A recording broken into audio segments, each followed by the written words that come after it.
Efesios capítulo 4 verso 30. No contristéis al Espíritu Santo de Dios, con el cual fuisteis sellados para el día de la redención. Continuando con este tema, como propuse en mi último comentario. 20. Negarse o descuidar la confesión de los pecados contrista al Espíritu Santo. Dios dijo, el que encubre sus pecados no prosperará, pero el que los confiesa y se aparta hallará misericordia.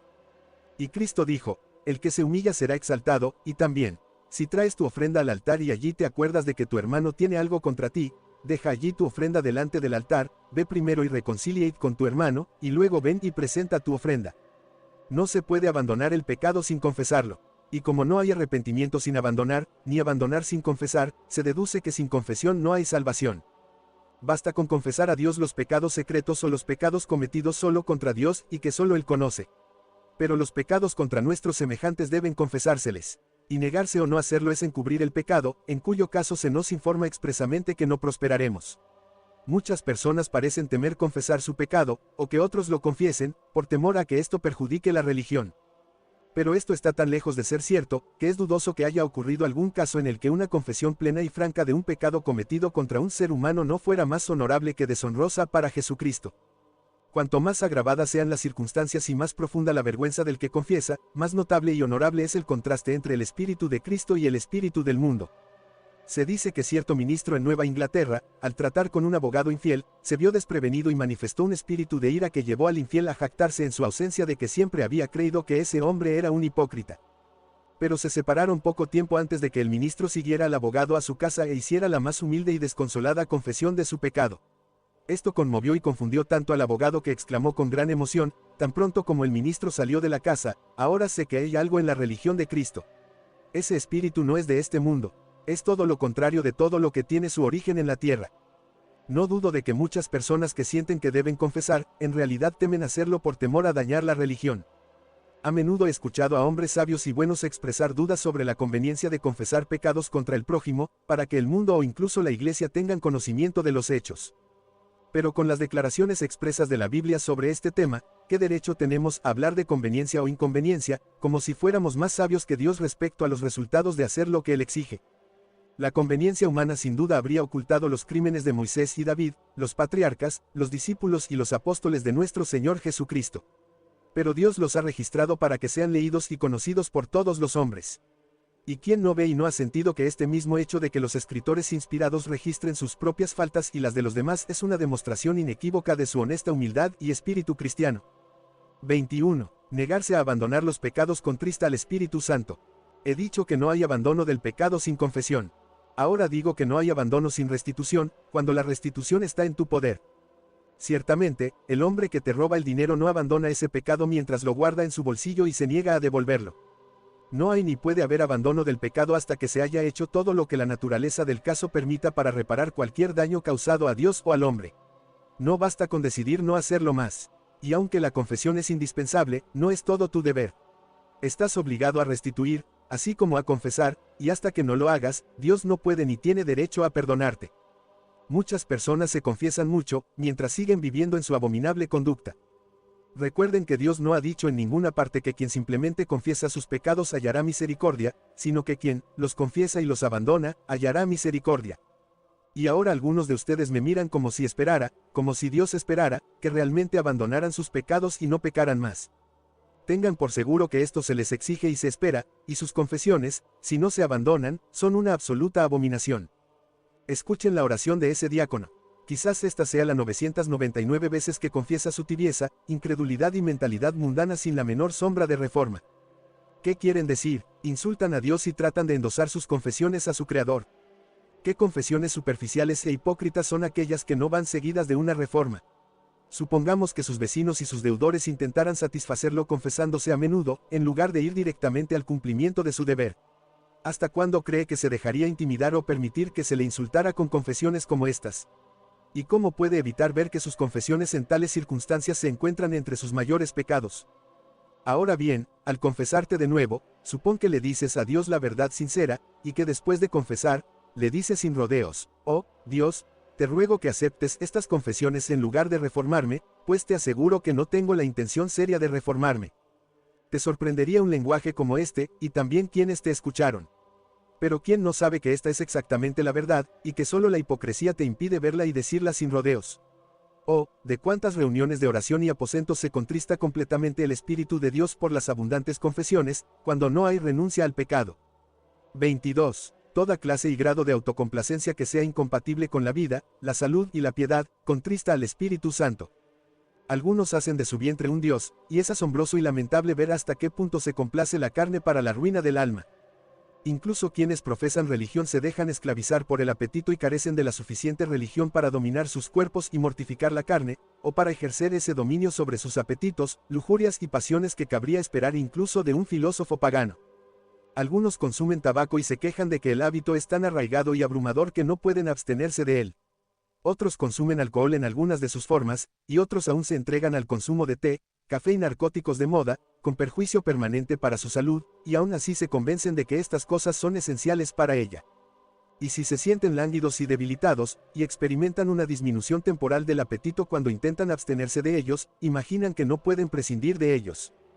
Sin comprender, como es de hecho, que estos mismos síntomas de los que se quejan demuestran que están perjudicando permanentemente su salud. ¿Por qué tienes dolor de cabeza si te abstienes del té? Simplemente porque tu estómago se ha debilitado mucho por su consumo. Es asombroso ver la cantidad de autocomplacencia, y también la cantidad de cosas que son tan perjudiciales para el cuerpo y el alma, que practican incluso los profesantes de religión. Multitudes de familias parecen entregadas a la satisfacción de sus apetitos.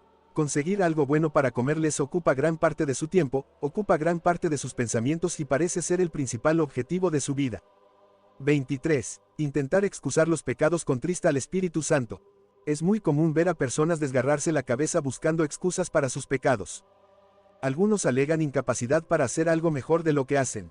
Otros, sus circunstancias particulares, y otros, su dependencia del Espíritu de Dios. En resumen, casi ningún argumento puede servir a un corazón orgulloso para evadir la fuerza de la verdad, a la que muchos no recurren para apaciguar sus conciencias y evitar quebrantarse ante el Señor. Ahora bien, debe entenderse y recordarse para siempre que un espíritu que se disculpa por el pecado no solo es una de las formas más odiosas de iniquidad a la vista de Dios, sino también el proceso más endurecedor y autodestructivo que se puede seguir. Y en la medida en que recurren a excusas y disculpas por sus pecados, se confirman en ellos, contristan al Espíritu Santo e imposibilitan su salvación. 24. La procrastinación contrista al Espíritu Santo. Dios te exige ahora que te humilles ante Él. Y toda actitud que pospongas la obediencia para un tiempo futuro es una desobediencia directa y una gran provocación para Dios. Es verdaderamente maravilloso ver hasta qué punto se cultiva este espíritu. Muchos fingen estar esperando el tiempo de Dios, como si Él, a pesar de todas sus exigencias, no estuviera realmente listo para que cumplan con su deber. Uno de los mayores engaños que sufren los hombres es que en algún momento futuro les será más conveniente atender las exigencias de Dios que en el presente.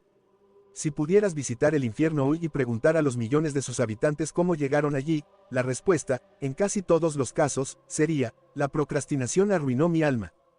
Nunca tuve la intención de morir en mis pecados, al contrario, siempre tuve la intención, en un futuro no muy lejano, de arrepentirme. Millones de personas dirán que se propusieron de vez en cuando ocuparse de la salvación de sus almas, pero continuaron posponiéndolo hasta que la muerte hundió su flecha en sus corazones y fueron al infierno. 25. Dar instrucciones erróneas a quienes están bajo convicción y a quienes profesan religión y buscan la santificación, contrista al Espíritu Santo. Multitudes dan instrucciones que contrarrestan directamente la influencia del Espíritu, alejándolo así de sí mismos y de aquellos a quienes intentan instruir. Recuerda que asumes una gran responsabilidad al intentar ayudar al Espíritu Santo a guiar al pecador por el laberinto de sus propios engaños y llevarlo a conocer a Cristo. Si le dices una cosa mientras el Espíritu le dice otra, probablemente arruinarás su alma, si no haces lo mismo con la tuya. 26. Tomar partido en contra de Dios siempre, por supuesto, contrista al Espíritu Santo. Tengan cuidado, dijo Gamaliel, no sea que se les encuentre luchando contra Dios. Ya he dicho que, por prejuicio, muchas personas se comprometen con el lado equivocado en algún asunto importante, dañando así sus propias almas y la causa de Dios. Muchos, por amistad o antipatía personal, se oponen a la verdad y hunden sus almas en una oscuridad impenetrable. Siempre que surja una cuestión relacionada con el carácter o la conducta de un amigo íntimo o familiar, por un lado, o de algún enemigo, por otro, estén alertas para que sus sentimientos personales no los influyan y se les descubra tomando partido en contra de la verdad. Cuídense de cerrar los ojos a la luz y dejarse engañar y arrastrar a una actitud con la que Dios no estará de acuerdo.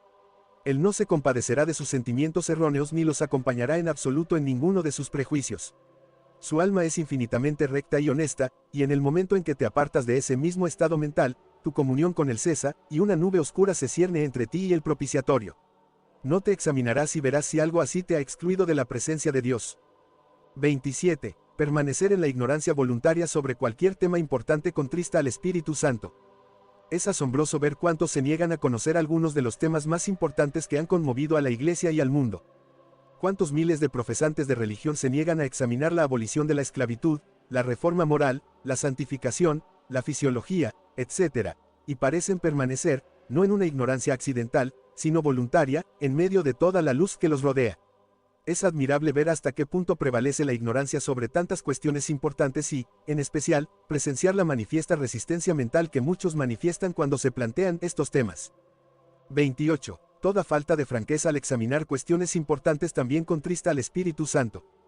29. La indulgencia en sentimientos de desprecio hacia personas particulares o hacia sus sentimientos, y toda expresión despectiva, y todo intento de ridiculizar a personas, sentimientos o prácticas a las que nos oponemos, contrista al Espíritu Santo. Con esto no quiero decir que las cosas realmente ridículas no puedan tratarse según su naturaleza, sino que los temas serios e importantes no pueden tratarse con desprecio o ridículo sin contristar al Espíritu Santo. Algunas personas siempre están dispuestas a tratar con desprecio y ridículo todos los temas de vestimenta, encajes ajustados, dietética y temas similares de gran importancia. Ahora bien, no puedo creer que alguien que se entregue a esto pueda disfrutar de la presencia del Espíritu Santo. Estos son ciertamente sentimientos con los que el Espíritu de Dios no puede tener simpatía ni comunión alguna.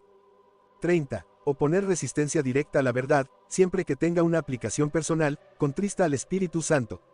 No manifestarán oposición a la verdad general, ni a la particular, ni a casi ninguna verdad que no les afecte directamente. Pero cuando perciben que se refiere a ellos, manifiestan el espíritu de los fariseos cuando exclamaron: al decir esto, también nos reprendes. 31. Justificar la resistencia a la verdad alegando que es personal contrista al Espíritu Santo. Ya he dicho en este discurso que mi objetivo al predicar es ser lo más personal posible, coherente con el propósito general de predicar a un público popular, y, en la medida de lo posible, dar a cada uno su parte a su debido tiempo. Y ahora bien, si alguno de ustedes se siente inclinado a quejarse si señalo la manera particular en que contrista al Espíritu Santo, o porque supone que sé que está siendo reprendido por su pecado particular, es totalmente irrazonable. Porque ciertamente quiero y debo querer predicar acerca de los pecados particulares de las personas a quienes me dirijo. La predicación no te servirá de nada si no la sientes como algo personal y te afecta. Me propongo hablar con amor, pero con toda franqueza, y dirigirme a la conciencia de cada persona ante Dios. Por lo tanto, no me sentiré culpable de haber obrado mal si alguien se queja de que lo que digo tiene una aplicación personal para cualquiera o todos mis oyentes. Quisiera poder dirigirme a ti de tal manera que cada persona sienta que le estoy contando todo lo que ha hecho. Digo más sobre este tema porque la impresión parece ser casi universal de que la predicación no debe ser personal, y en consecuencia, se despierta cierta simpatía pública si alguien se queja de que la predicación tiene una aplicación personal para él. Y muchos, si son atravesados por una flecha de la verdad, en lugar de arrepentirse ante Dios, andan quejándose como si pensaran que han sido maltratados. Se consideran más perseguidos que llamados seriamente al arrepentimiento. Su ocupación parece ser más bien repeler una injuria que confesar y olvidar una falta. Con esto no pretendo justificar un lenguaje áspero e injurioso ni ningún ataque irrazonable al carácter o la conducta de individuos o grupos de personas, ya sea en público o en privado. Pero sí quiero decir que sí, cuando se les señalan sus faltas con amor, si la reprensión no es más pública de lo que su pecado o la naturaleza del caso exigen, están tan lejos de tener derecho a quejarse, que pueden estar seguros de que contristan al Espíritu de Dios si no aceptan la reprensión con toda gratitud de corazón. 32. Descuidar sus solemnes visitas y esfuerzos, y ocuparse de otras cosas, contrista al Espíritu Santo. Cristo es representado de pie a la puerta del corazón llamando, y en otro lugar esperando hasta que su cabeza se moje con el rocío, etc. A menudo es verdaderamente impactante ver cuán poca atención se presta a la presencia y obra manifiestas del Espíritu Santo en familias que se declaran religiosas. Cuando se dan cuenta de que Él está contendiendo con algún miembro de la familia y ha llegado a su casa con la solemne misión de la salvación eterna, se comportan con tan poca solemnidad y prestan tan poca atención a su imponente presencia y majestad como si solo fuera un siervo de siervos. A veces, incluso la misma persona con la que está contendiendo y con quien ha emprendido una labor solemne para llevarlo al arrepentimiento, descuida sus instrucciones y permite que casi cualquier cosa desvíe su atención del gran objetivo de su propia salvación. 33. Dejar que tus pensamientos y tiempo se absorban en negocios, diversiones o cualquier otra cosa, hasta que hayas resuelto tu sumisión incondicional a Dios, contrista al Espíritu Santo. Sin duda, muchos han contristado al Espíritu Santo por completo al permitirse dedicarse a sus negocios o diversiones, justo cuando su destino se tambaleaba por un instante. 34. Concederse al temor de los hombres en lugar de a Dios contrista al Espíritu Santo. ¿Cuántos ministros han contristado completamente al Espíritu por temor a los hombres, hasta el punto de no declararles todo el consejo de Dios? ¿Y con cuánta frecuencia ocurre que algunos de ustedes, presionados por el Espíritu a cumplir fielmente con su deber de advertir y reprender a quienes los rodean, no se atreven a hacerlo por temor a su mala voluntad, y en la magnitud de su incredulidad, en lugar de atribuirse la verdadera razón de su negligencia, se convencen de que su fidelidad no serviría de nada? 35. Oponerse a cualquier reforma contrista al Espíritu Santo. El mundo debe ser reformado en casi todo para que esté bien. Y la benevolencia está despertando para impulsar la reforma en muchos aspectos que perturban el sueño y chocan severamente con la lujuria, la autocomplacencia, el orgullo y la maldad tanto de la Iglesia como del mundo. Por lo tanto, existe el mayor peligro de que estos esfuerzos de reforma los encuentren incurriendo en algún tipo de pecado y los reprendan severamente. Les ruego que estén alerta para no comprometerse contra cualquier tipo o grado de reforma que exija el estado del mundo. A medida que el espíritu de reforma siga creciendo, su peligro aumentará. Y es de temer que cientos de miles ya hayan naufragado con la poca espiritualidad que tenían, al permitirse ser arrojados a un estado de oposición a las reformas del momento. Estas son algunas de las maneras en que se contrista al Espíritu Santo. Que estas ideas te sirvan para que reflexiones a fondo sobre si, en estos u otros aspectos, lo estás contristando. 3. Las consecuencias de contristar al Espíritu Santo. 1. Una de las consecuencias de contristar al Espíritu Santo es ser abandonado por Él. Si continúas contristando al Espíritu Santo, puedes esperar que te abandone para siempre. El Espíritu de Dios no siempre contenderá con el hombre. Abandonó a los israelitas porque lo irritaron y contristaron. Abandonó al viejo mundo por la misma razón. Y muchas personas, familias y naciones, en todas las épocas del mundo, han sido abandonadas por contristar al Espíritu Santo. 2. Ceguera espiritual. Esto se desprende naturalmente de la ausencia de la influencia del Espíritu. Los hombres son ciegos y sordos por naturaleza a todas las grandes verdades que deberían santificar sus almas. No es que no tengan ojos y oídos naturales para ver y oír si estuvieran bien dispuestos, sino que, teniendo ojos no ven, y oídos, no oyen. Y al no estar dispuestos a retener a Dios en su conocimiento, ciegan sus propios ojos, ensordecen sus propios oídos y endurecen sus propios corazones. Y una vez que el Espíritu de Dios los ha abandonado, su ceguera, aunque voluntaria, es tan segura y eterna como su existencia. 3. Una conciencia cauterizada es otro efecto de contristar al Espíritu. Esto se deriva naturalmente de tu gran ceguera espiritual. Una conciencia silenciosa o cauterizada es un estado mental infinitamente temible. Porque si su voz se silencia, puedes seguir con seguridad clamando paz y seguridad hasta que te sobrevenga una destrucción repentina. Es una bendición indescriptible tener una conciencia viva y sensible, una que imponga la más mínima obligación con gran poder. Pero debes por todos los medios, como si fuera el asesinato de tu propia alma, evitar aquello que silencie tu conciencia y acalle su voz de advertencia. 4. Si Dios te abandona, te convertirás en esclavo confirmado y completo de ese pecado, sea cual sea, por el cual te ha entregado. Ya sea una vil complacencia en alguna forma de intemperancia, el amor al dinero, el amor al placer, la pasión en cualquier forma, la infidelidad o el error. En resumen, cualquier pecado en el que hayas perseverado hasta que Dios te haya entregado o el Espíritu Santo se haya apartado de ti, ese pecado se ha convertido en tu amo. Te encadenará como a un esclavo y te gobernará con vara de hierro. Te impondrá su yugo mortificante hasta que te llenes de tus propios caminos. ¿Cuántos casos de este tipo he observado, de personas que han tentado a Dios al entregarse a alguna forma de pecado, hasta que Él las ha entregado a su poder reinante, y entonces, cuán débiles son todos sus esfuerzos por vencerlo? Sus resoluciones son tan débiles como el aire.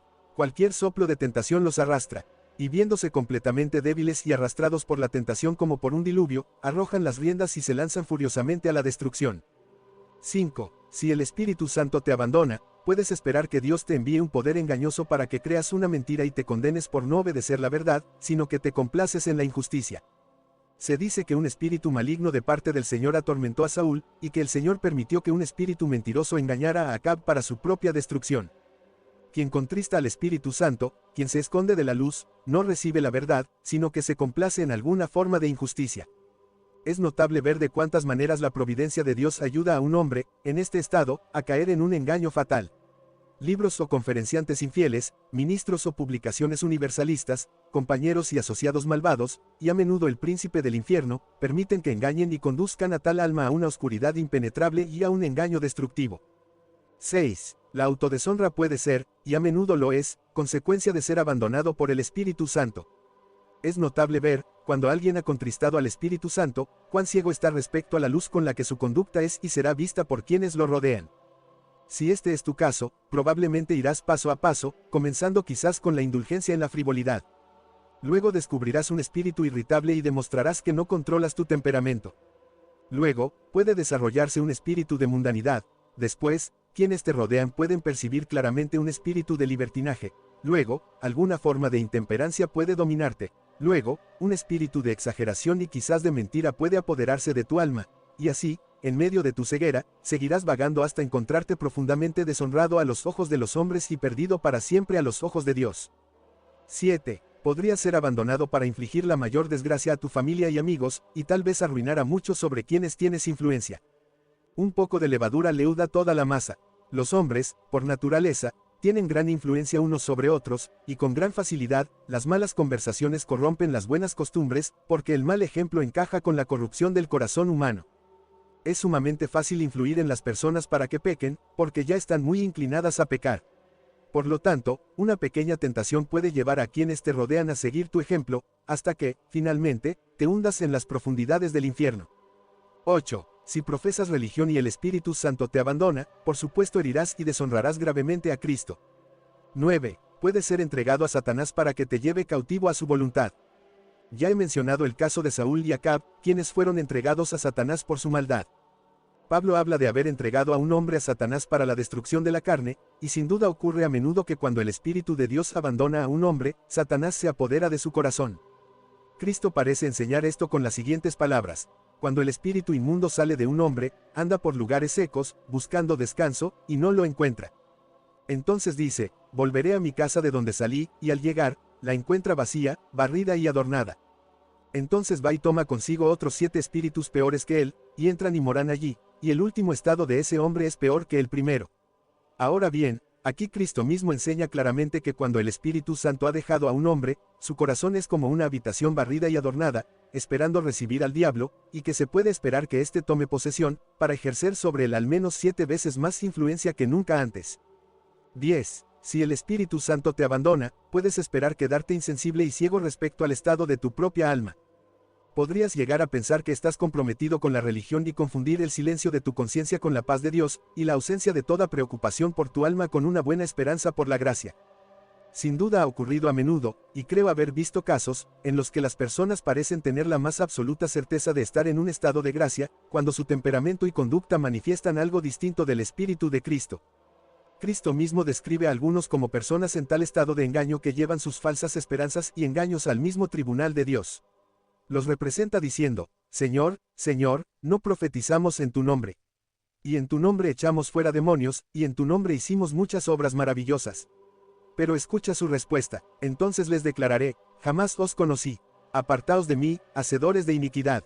11. Si el Espíritu te abandona, no tendrás ánimo para ofrecer oración que prevalezca, y si intentas orar, te encontrarás con la boca cerrada, y si la abres, solo la abrirás para burlarte de Dios.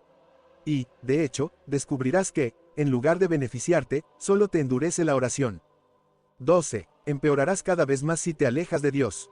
Puede que esto sea cierto en tu caso y aún así no lo notes, pero si eres honesto contigo mismo, si alguno de ustedes ha contristado al Espíritu Santo, al comparar tu experiencia reciente con la anterior, verás que estás empeorando cada vez más.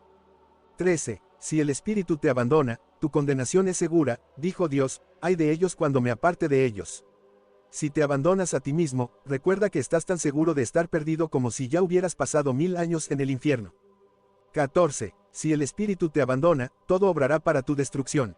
Los mismos medios que deberían hacerte mejor te empeorarán. Los esfuerzos que Dios hace por salvar a quienes te rodean solo te confirmarán en tus pecados. En resumen, todas las providencias de Dios, con todas las influencias de su gracia que te rodean, no serán más que piedras de tropiezo para tu pobre alma cegada. El sábado, con su alegre luz y solemne quietud, se alzará sobre ti solo para endurecer tu corazón. El sonido de la campana que asiste a la iglesia, la voz del predicador viviente, el canto de alabanza, todo en el santuario, todo dentro y fuera de ti, conspirará para acarrearte un peso de condenación inmenso y eterno. Observaciones. 1. Contristar al Espíritu Santo es una gran presunción. Corres el peligro, cada vez que persistes en ello, de ser abandonado para siempre. Recuerda que hay un punto más allá del cual la paciencia en Dios no sería una virtud. Aunque es paciente, no lo soportará más de lo que sea compatible con el bien común. Cuando los hijos de Israel contristaron repetidamente al Espíritu Santo en el desierto hasta llegar a las fronteras de la tierra prometida, y se les ordenó subir y tomar posesión, por incredulidad comenzaron a murmurar y no subieron. Este único caso de rebelión, sumado a los que lo precedieron, fue demasiado para la paciencia divina. Y Dios es representado levantando su mano y haciendo un juramento solemne de que no entrarían en su reposo. Ahora, tengan cuidado de no pecar demasiado. No están convencidos por lo que ya he dicho de que han contristado al Espíritu Santo con frecuencia. No lo han hecho a menudo de muchas de las maneras que he mencionado, así como de innumerables maneras que no he mencionado. Y ahora se atreven a hacerlo de nuevo. Si lo hacen, puede que se descubra que han contristado al Espíritu una vez más para ser perdonados. 2. En este tema pueden ver la gran paciencia de Dios. ¿Cuántos de ustedes han contristado al Espíritu Santo durante días, meses y quizás años? ¡Qué maravilloso que Dios los perdone! Envió a sus ministros, su palabra escrita, sus providencias, sin ningún resultado. Finalmente, vino él mismo por su propio espíritu, y ha sido abusado por ustedes de 1000 maneras. E incluso ahora quizás estén cometiendo algún pecado que lo contrista casi insoportablemente. Si persisten, lo hacen a riesgo de su alma. 3. Ya ven cómo explicar la ceguera de grandes multitudes de profesantes de religión. Muchos de ustedes pueden comprender cómo explicar su propia dureza y ceguera mental, tanto los que están dentro como los que están fuera de la iglesia. 4. Ya ven por qué tantas personas oran a menudo pidiendo la influencia del Espíritu Santo y, sin embargo, no la reciben. Puede ser, y sin duda a menudo es, porque lo han contristado por completo. 5. De nuevo, puede ser, y sin duda es cierto a menudo, que muchos oran por el Espíritu Santo, pero lo contristan continuamente al complacerse en alguna lujuria o al descuidar algún deber, o al hacer o complacer algo que ofende tanto al Espíritu Santo que no permanece con ellos. 6. De este tema se desprende que el Espíritu Santo, cuando viene a muchos, es como el viajero que solo se queda una noche. Sus visitas son breves y espaciadas. De hecho, sus vidas, temperamentos y hábitos son tales que para ellos morar con Dios o él con ellos es imposible. 7. Muchos ministros parecen haberlo contristado. Su ministerio parece ser completamente estéril. Predican, oran y realizan otros deberes sin unción y, por supuesto, sin éxito. Y mientras continúan con sus esfuerzos, es evidente para los miembros espirituales de su iglesia que no tienen el Espíritu Santo. Su conversación entre semana no es en el cielo. Su predicación en sábado no tiene nada que ver con el Espíritu, el poder y la demostración del Evangelio. A veces parecen darse cuenta de que han contristado al Espíritu. Hace algunos años, un joven con varios años de ministerio acudió a mí en busca de consejo, diciendo que había contristado al Espíritu Santo al estudiar teología, y que desde entonces no había disfrutado de su presencia, por lo que su ministerio era estéril. Su alma estaba apartada de Dios, y sentía que debía abandonar el ministerio, pues Dios lo había rechazado a causa de su pecado. Un hermano cristiano, hace unos meses, me relató otro hecho, digno de toda consideración por parte de los ministros del Evangelio. Un ministro anciano hizo esta confesión durante un avivamiento religioso, en medio del cual fue providencialmente introducido. Dijo, de joven y durante años después de entrar al ministerio, el Espíritu de Dios estuvo conmigo.